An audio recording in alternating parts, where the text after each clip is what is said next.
Welcome to Giant Cocktails, a podcast where two lifelong fans talk about the San Francisco Giants while drinking homemade cocktails. Now, here are your hosts, Ben and Matthew Henry.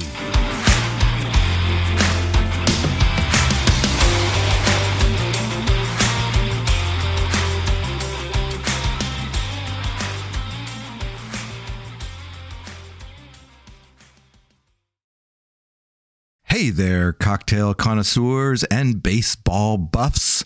Welcome to Giant Cocktails Midweek Review. I'm your host, Matthew Henry, your designated hitter of hot takes, always aiming for the fences, but frankly, usually settling for a solid double. And with me, as always, is the man who once negotiated a peace treaty between baseball bats and cocktail shakers, the Sultan of Sips, the Grand Duke of Double Plays, the one and only Ben Henry. So grab your gloves and your garnish, because it's time to dive in.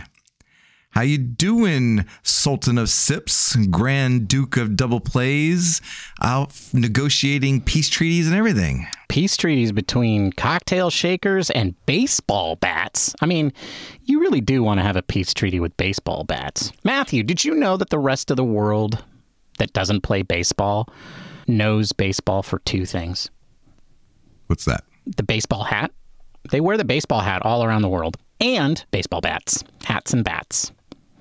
But they don't know the game. Yeah, they use the bats for... Oh, yeah. Well, I mean, yeah. Weapons of choice. Yeah, that's what it is, you know, especially in all those countries where they can't have guns. So, yeah, anyway. I don't know. A Louisville Slugger to both headlights. Yeah, that's right. It's a little dark knowledge there. Thanks. Contributions. Thanks for sharing that. You're welcome. You're welcome. I mean, Well, I'm editing it, so I could, you know, who knows what I'm going to put in here. This is true. Well, you might as well just tell us what you're drinking then. Oh, what am I drinking today? Matthew, I'm drinking a cocktail called the Bare Foot. And that's going to be a reference to something that might come up later in the show. You'll just have to wait and find out. But what is in the Bare Foot? Well, the Bare Foot has 2 ounces of Indigo Gin. It doesn't have to be Indigo Gin. That's just purple gin. Why do I have purple gin? Because I love cocktails and I like to experiment with things. And don't judge me. Anyway, it doesn't have to be Indigo Gin. It can be any kind of gin. I then have 1 ounce of ginger syrup. And I got this recipe for my ginger syrup, Matthew, from this really cool new podcast. I don't know if you've heard of it. It's called The Perfect Sip. Yeah. No, I learned from that podcast that I didn't have to peel my ginger. That's right. That guy's amazing. That show is amazing. He's a little dry. He's a little boring. But, you know, he'll get better. He'll get better as time goes on. You know how it is. Yeah. Especially when he's hanging out with his brother. That's right. That's right. I hear he's going to do that on the Friday show. I'm looking forward to that. Anyway, it also has 3/4 of an ounce of lime juice. Basically, I just stole his whole recipe and I replaced the rum with gin for the fresh ginger fizz. You take all of that, you take the gin, the syrup, and the lime juice, and you put that into a highball glass, and you stir that to combine. Then you add your ice to the highball glass, and you top all of that with club soda. If you want the cocktail to build on you, don't do anything. If you'd like to combine all those ingredients, put a bar spoon down the side of it and give that a gentle pull towards the top. And that is how you make the Bare Foot. And that's what I'm drinking today, Matthew. All right. Well, so I'm drinking today, Ben, a Chamomile Daiquiri. Got 2 ounces of white rum, 3/4 ounces of lime juice, 3/4 ounces of chamomile syrup, And, you know, that's easy. You just take simple syrup. You make it the old-fashioned way on a stovetop with like equal parts water and sugar. And then you throw in a few chamomile tea bags once it's come to simmer. And then let it cool down with the bag steeping in there. And you got a nice chamomile syrup. You're going to put all those ingredients into a cocktail shaker with ice. Give it a good shake until well chilled. Double strain that sucker into a chilled coupe glass. And there you have it, a Chamomile Daiquiri, which is really nice and refreshing. You can't get better than a daiquiri. They're so good. So easy to make. And that's what I'm drinking tonight. They are very good. You know what else I learned from the Perfect Sip podcast, Matthew? Episode 1, how to make great home cocktails. That you can also make your simple syrup by shaking it. Yeah. You could, but then it would be harder to infuse the tea into it because it would be cold. That is true. You do need to heat it up. Yeah, he explained all of that on the show. Yeah, you should listen to it. I will. Well, that's a good segue, though. How is it going? I mean, we just launched on Tuesday, the Perfect Sip first episode. I'm telling you what, Matthew, it's doing a heck of a lot better than Giant Cocktails did on its first day. First day, it was you, me, and our mother. I know. That's right. We had 3 downloads. And it was that way for a while. It was, yeah. And honestly, I was surprised when other people started listening. You know, it was like, really? Whoa. And that was all through search, my man. I know. Look at us now. We're the highest ranked baseball podcast in France. On the days that our one listener chooses to listen to us, yes. But anyway, it's going really well. We had 20 downloads on our first day, and I got to think that all of those people are listening to this podcast. So thank you. Thank you for downloading it. If you did not, go and subscribe and download so that we can feel good about our new adventure. It's going way better than I had hoped for. Podcasts grow very slowly, and they are hard to promote. But I'm not really worried about the promotion part right now. I'm still working on the production part. We're working on the back half of the first season. And so, yeah, things are going really well, given where things are. I will say this, I've learned a lot about myself. I learned a lot about how easy it is to create a podcast like this where you and I are talking to each other. And you say stupid things that I can easily make fun of. That's easy. It's like you just keep teeing them up and I just keep hitting them out of the park, Yes. I'm happy to be your foil. That's right. But then like doing that by myself, that was very difficult. Yeah. Who's the talented one now, huh? Yeah. That's still me. Oh, all right. But I will say this, that first episode, which I feel like is a little on the slow side. It's a little on the dry side. That wasn't the worst one I made. Those other ones will never see the light of day. They will get a little bit more Ben-like, but also, it can't be Giant Cocktails-like, right? No, you have to appeal to a wider audience. That's right. And so we're going to keep this here. This easygoing, what did that guy call us? Inane and ignorant. We're going to keep that here. Wait, we had a listener that knew how to use the words inane and ignorant together? Yeah, I think what he was trying to say was that we were asinine. Who's ignorant now, George? The Friday show, Happy Hour, is coming out on Friday. So if you liked Happy Hour, and you already know the basics about cocktails, you already know that you shouldn't be cutting and squeezing your own citrus and not buying the stuff in the plastic bottles. The Friday episode is going to be good old-fashioned Happy Hour, but a little more reserved, right? Like, not quite so, what was the word? Asinine. Yeah. As we here are on Giant Cocktails. So that'll be coming out on Friday, which is tomorrow as far as you're concerned, dear listener. So give it a listen. All right. Well, thank you. Thanks for all of you who are downloading it and listening. Thank you so much. All right. What are we talking about today, though, Ben? Well, we need to follow up on the whole Zaidi fallout. Zaidi on the hot seat. We heard some things, and some things came out. So since our friend Andy Baggerly dropped the bombshell that we discussed on Monday. And then we are going to get to the long-awaited Infield makeover, or the status of the Infield and what that's going to look like. There's probably going to be a makeover, I think, in some of those Infield positions. So we will talk about that. And then, of course, we'll finish with our usual lightning round topics. Ben, today is Wednesday, September 18th, as we record this podcast. The Giants are 74-78. When we talked before, they were 72-78, which means they've gone 2-0 against the vaunted Baltimore Orioles, which, frankly, I'm surprised. I mean, I never saw the 10-0 drubbing. Just didn't see that coming at all. Well, Matthew, they scored 13 runs against the Brewers, and now they've scored 10 runs against the Orioles in a single game. Now, between those two games, they played some of their worst baseball ever. 2024 Giants. So we will talk a little bit about that and the Giants being on a roll here and how that maybe relates to Farhan. Well, maybe we should just jump into that because I just assumed they were going to lose. They were going to get swept by Baltimore. Instead, they go 2-0. It was the Mike Yastrzemski revenge tour, leading off both games with home runs. So the Giants getting good, jumping out to leads right off the bat, literally.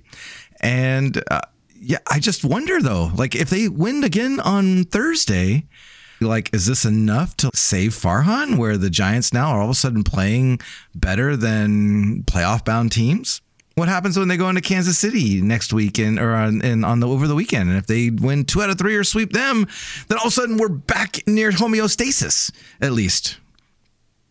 What? How do you do this? Like, how do you just like, it could be the zombie apocalypse outside and you could be whistling in your kitchen, making your chamomile daiquiri, looking out and saying, it's going to be a great day today. It is. I see your point, but frankly, it beats the alternative. Okay. I really just try to be positive about things, and I'm compartmentalizing the season. Oh, okay. So I have forgotten everything else that happened beforehand, and I'm just focusing on the last, how many games? 6, 7, 8, 9, 10, 12 games. If we win the last 12 games of the season, then good things will happen next year. I don't think any of that is going to have any impact on Farhan Zaidi's job, because it shouldn't. What it should have an impact on his job is the overall quality of the team that he puts out on the field. Mm-hmm. That's the only thing that matters when you're evaluating the person who is making your personnel decisions. This team, over the course of this season and most of the prior seasons, except for one, has been slightly below average. And it's year 5 going on year 6. But at the same time, it's not the worst in the world. It could be worse. We could be the White Sox. I think ultimately that's the problem with Farhan Zaidi. And what we've seen in the news, we're now on Farhan Zaidi watch. And it seems like the press doesn't fully agree on how bad this Matt Chapman situation was. Correct. Yeah, there are some who are saying, well, as we alluded to in our last episode, that this doesn't bode well for Zaidi and that firing seems inevitable. And then there are others who are like, not so fast, that the ownership gets involved in big free agent signings all the time. It's not that big of a deal. Farhan was in the hospital, so relax. Which was interesting, by the way, Farhan being in the hospital. But and just to correct you, Ben, it's 6 years going on 7. Oh, that was me compartmentalizing. Exactly. 6 years, 6 full seasons. Yeah. Okay, so first of all, like the whole hospitalization thing, I mean, that sucks. And it is awkward timing, I think, for sure. Well, first of all, I hope he's okay. Like, I hope it's not something serious. Well, agreed. I think everybody wants him to be okay. And I haven't really heard anybody say explicitly, like, this was Posey and the ownership carrying the ball while he wasn't able to. It is interesting. Nobody said that. They said what he was doing was he was working on it around that. The way I took that was it was something he was very seriously involved in. But there were times where he couldn't be participating, and then that's when Posey was doing what he did. I think what's probably going on, Matthew, is that both sides of this story are correct. What Shea and Slusser said in their article, which is like, oh, this is all normal, it's not that big of a deal. They were just doing things that organizations normally do. And then what Baggerly is saying on that ownership is getting impatient and they didn't believe that they could take the ball to the rim was also true, because the Giants' ownership is not a single individual. It's a large group of individuals. There are many people in the ownership group for the San Francisco Giants, and there are many executives within the organization. So it is probably a mix of that. There are probably factions or sides within the Giants ownership who feel one way or another. And I think what that ultimately creates is an ownership group that is uncertain about how it wants to move forward. So I think that's really where we're at, which is like we're still kind of in a wait and see mode. But yeah, I think both sides of this are probably right. I'm sitting here wondering, okay, let's say Farhan does survive the hot seat. Let's say that they decide that another year of Farhan. I can't imagine they're going to sign on for another year of the status quo, though. I wouldn't be surprised if you start seeing some wholesale changes with maybe some of the front office personnel or things that we won't even hear about, like his interaction with Bob Melvin or the coaching staff on the front office side. I can't imagine them just being like, yeah, you get to stay Farhan and do your same thing again for 2025. I think you're going to see some changes. Yeah, but the question is, what do you change? Where do the changes occur? To me, it just seems like there are deficiencies all over the place. I think one of the biggest deficiencies is Farhan strikes me as a gambler, but he's a gambler like I'm a gambler, which is like, I don't want to play games where the house always has the edge. I want to count cards. I want to play games against other humans where I can have an advantage. Right? And I'm going to maximize all of those things because, ironically, I am a risk-averse gambler. And that's the kind of guy Zaidi strikes me as. He's always looking for the edge and never really willing to take the risk. And it's to the extreme. That's why Chapman wasn't signed before spring training started. That's why Blake Snell was signed so late. That's why they didn't overspend on Bryce Harper or Aaron Judge or insert name of superstar here. And it just seems like, how do you change that? Because that feels like a mindset. That feels like a personality thing. And at some point, you have to take the risk, right? He's really good at putting himself in advantageous situations, but he's not good at recognizing when it's time to push the chips all in. As a result, he just gets whittled down slowly, and the Giants get a little bit worse as time goes on.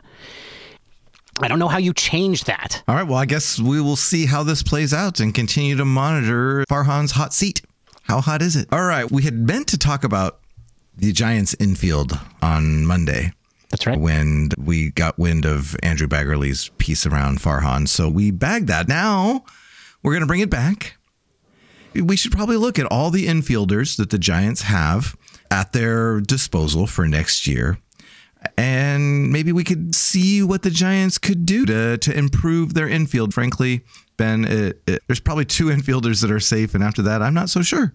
I agree. So shall we name all the potentials first and then go back and talk about them? Sure. Let's categorize them, though. Like, there's the guys we definitely know are coming back. So who are they? Okay, well, that's a short list. So let's do that. Matt Chapman, Tyler Fitzgerald. That's right. And with Tyler, we don't even know what position he's going to play. But it's probably going to be second base or shortstop. Correct. The next set of names are the guys that are definitely coming back because they will be under team control, but there's no guarantee that they'll be on the 26-man roster. So who are they? Marco Luciano, Brett Wisely, Casey Schmidt, Lamont Wade Jr. Those first three, they're all guaranteed to be in Sacramento, and they're maybes to be in San Francisco.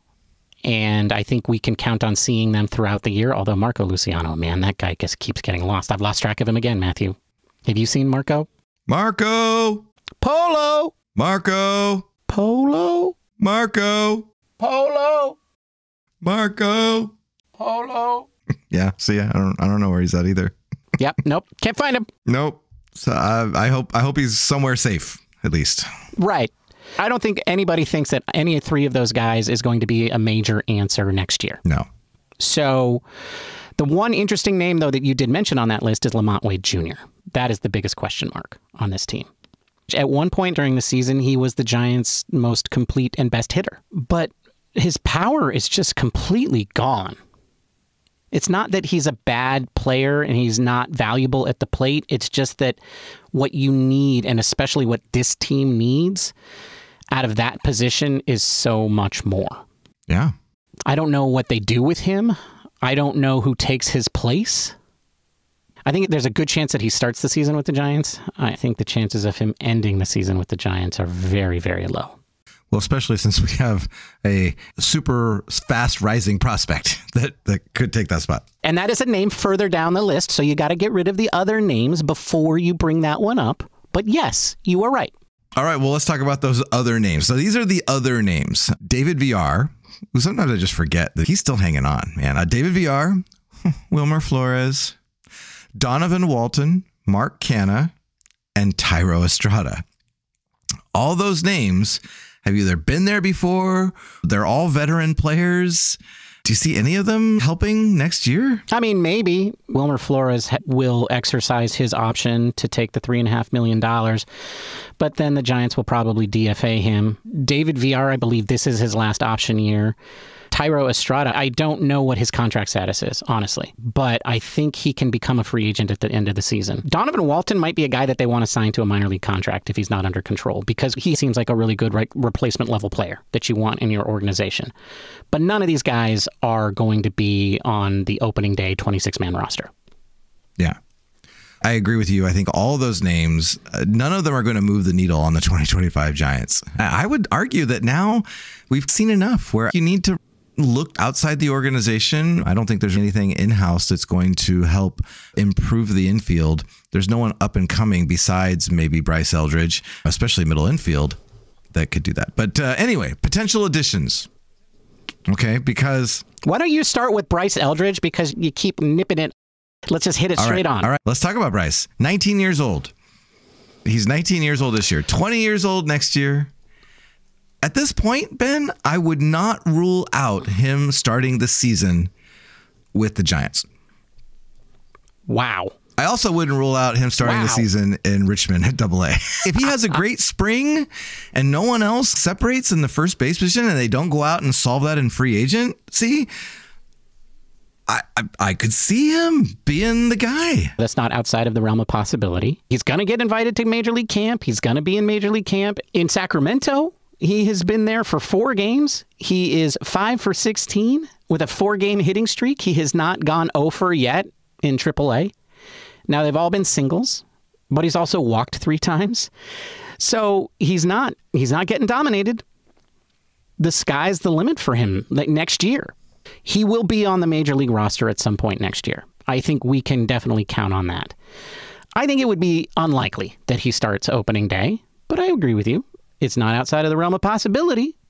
And quite honestly, it would be super, super exciting.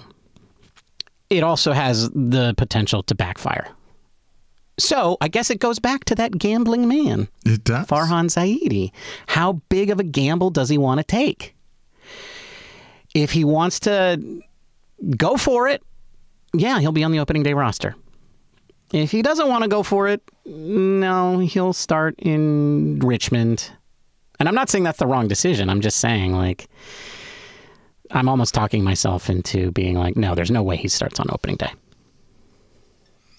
I would say it's probably less of a chance of starting opening day, but maybe 50-50 by May.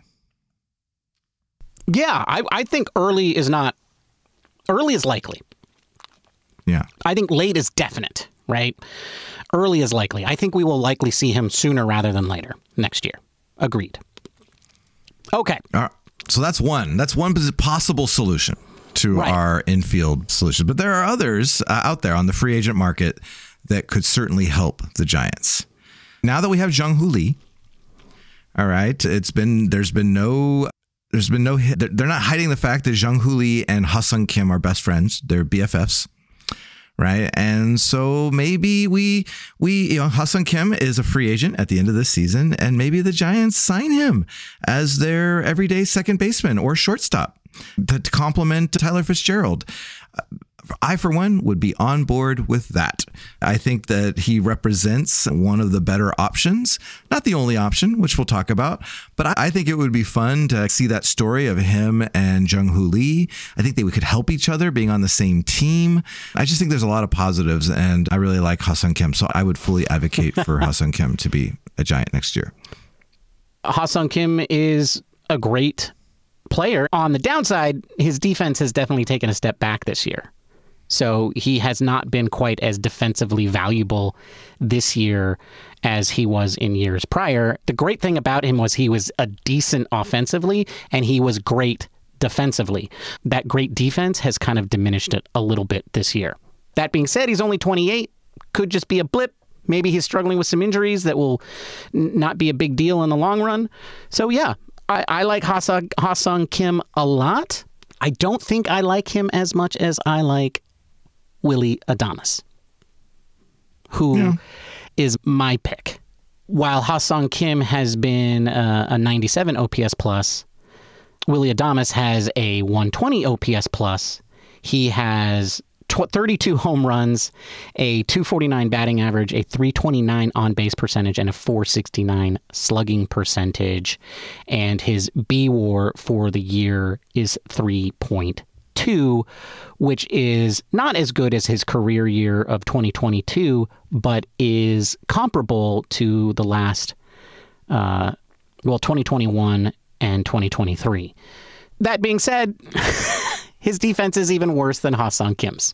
So I could be swayed to either one. But those are the best two options at shortstop. Now, there is one other guy out there who is a second baseman and is having a bit of a down year this year, but is at least a third option, and that is Gleyber Torres of the Yankees. He is 27. He will be 28 next year. This year, he's a 99 OPS plus, but he does have 14 home runs. But last year, he was a 118 OPS plus, so 18% better than average. And the year before that, he was 13% better than average. And his defensive WAR, though, is, again, not great. So I think with both Adames and Torres, you would be sort of taking a step back on the defensive side, and you would be leaning in on the offense. Now, the nice thing about all three of these guys is they're all right-handed batters, which the Giants need in general, but also because that's the kind of player who plays well in Oracle.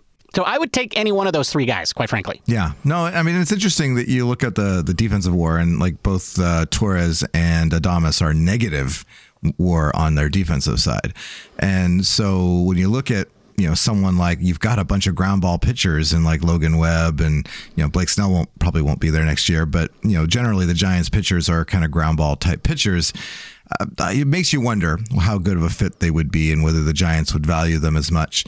So I'm going back to Ha-Seong Kim. I think he could play a solid second base. I think, he's a Gold Glove winner in 2023, although this year definitely took a step back. So, but still a positive defensive WAR overall. So I think I'm going back with Ha-Seong Kim. I think he would be a good addition. Regardless, it's got to be one of those three. And to me, that's more important than Soto. Not me. I want Soto. I know. I do too. And like, if we end up getting Soto and you'd be like, oh, you still think that was more important? I'd be like, no, obviously. But I live here in reality. All right. Because like, you know what's going to happen, Matthew? You're going to have this huge Soto race, and then you're going to miss out these three middle infielders because you were so focused on signing Juan Soto. And then where will you be? Yeah. Okay. Right. Okay. Well, they definitely need to solve the middle infield conundrum with a signing, so they can't get too distracted. But I guess we'll see. And we need to move on because Bob, what time is it? It's time for a lightning round. That's right. It is time for a lightning round, Ben. Here we go. Remember the foreshadowing? I do. Do you think Altuve was unjustly ejected for taking his shoe and sock off? Yes. The man was just trying to prove a point. Yes, he just wanted to show him where his the contusion was on his foot. Right. Like, that's all. I did see a quote, Matthew, that said that's what he was thinking. Because he was saying, when you get hit on the hand, you just show them your hand, and then that proves that you got hit. And I thought that's just the same thing should apply to my foot. What was funny about that was that at that point, the umpire was arguing with the manager, and they were going at it. And all of a sudden, he looks over, and there's Altuve showing him his bare foot. And the umpire just looks over, and then just this casual, like, you're out of here, and then turns back and continues arguing with the manager. Like, it just... Like, clearly the umpire thought that Altuve was messing with him. They was trying to, like, show him. What I also love, though, is that the guy who came in to replace him was, like, one of the replacement player guys for the Astros who was in the minors for a long time. He says, as soon as I saw him take off his shoe, I grabbed my glove. He's like, I wasn't sure it was going to be me going in, but I figured I should get ready. And that was before the umpire turned his head and looked over and saw him barefoot. And I'm sure, Matthew, we're going to hear from a lot of Dodger and Yankee fans about how he's willing to take his sock off, but he's not willing to take his shirt off. That's right. I forgot about that. All right, Ben. Next question. Is Mike Yastrzemski going to be a starter in our outfield next season? Yes. Yes. You want to know why? His last 30 games, he's hit 8 home runs, has a 903 OPS in his last 30 games. Okay. He leads the team in offense in the last 30 days. So all you Yaz haters, he's coming back. And he'll probably be the opening day starter in right field. That's right. You all just take solace in the fact that Slater struck out today. But had a 109 OPS plus as an Oriole. Whatever. The Giants fans don't see those games. That's all they saw was Slater strike out today, Matthew. That's Vindicated. Right. Right. Vindicated. Next question. Will Farhan Zaidi be fired, Ben? Man, we put this on the list because it's like a funny little bit thing. And I thought the answer was definitely no. I don't know, man. I don't know. If you were a betting man, you had to bet today, what would you bet? Yes. I would bet yes. I would too. Yeah. But not a sure thing by any means. But no. I would bet yes.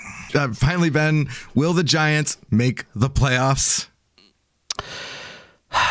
Matthew, I thought about waffling on this one too, but I stuck my thumb in the air and just seeing the trends, even though the boys are playing better, I'm going to have to, unfortunately, say no. I'm saying yes. Okay, they won 2 in a row. They won 12 more in a row. They got a shot. All right, so... They're making the playoffs, Ben. Matthew. Could be the daiquiri talking. You never know. But, why not? Why not? I think it's just your psychosis talking. It could be. Ben, upcoming opponents. It doesn't get any easier. The Giants are playing the Kansas City Royals after they finish up with the Orioles on Thursday. The Royals are right behind the Orioles in the wild card chase. They are the second wild card team in the American League. Notable players to play for both teams. Dan Quisenberry played 5 games for the San Francisco Giants to end his career, sadly. He pitched so poorly that he never pitched again. Bob Melvin was a Kansas City Royal. And I would be remiss if I didn't mention Chili Davis. Ben, one of your all-time favorites, was also a Royal. Yeah, my first favorite Giant. I loved it when Candlestick, when he'd have a really big hit or a home run, and the really archaic scoreboard up in the back would go, red hot chili. And all the fans would see. Matthew, it wasn't archaic back then. It was just a scoreboard. Well, okay. In retrospect, what they could do with those bulbs, with those light bulbs, they did a lot. The orange light bulbs. That's right.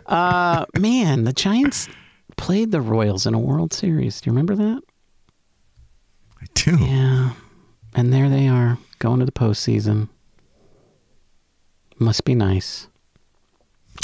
And that's a wrap on the midweek review, folks. Thank you for joining us. We will be back on Monday with the big show where the cocktails will be stronger and the rants will be longer. And we're going to be drinking 2 special cocktails that we will be revealing tomorrow on The Perfect Sip. But If you can't wait that long to get your fix, feel free to reach out to us on the social medias. You can find us on Instagram and Threads, where we go by the username Giant Cocktails. You can also find us at that same username on Twitter and Mastodon.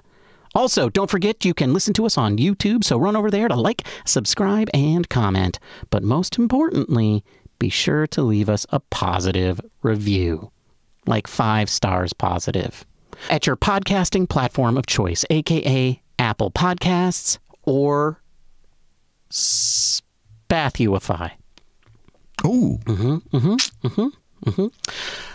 Matthew, you were concerningly optimistic today. Keep up the good work. Cheers, my friend. Cheers, Ben. Bye, everybody.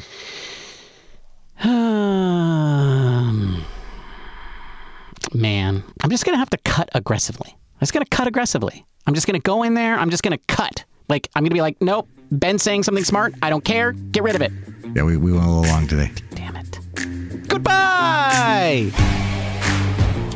Thank you for listening to the Giant Cocktails Podcast.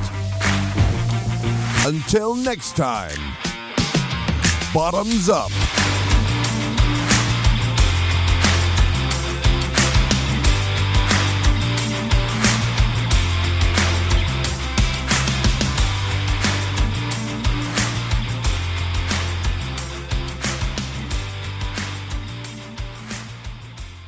And he's so little, I just feel like he's got his little foot just sitting out there. Just hey, like, look at my little foot. What's wrong with little feet?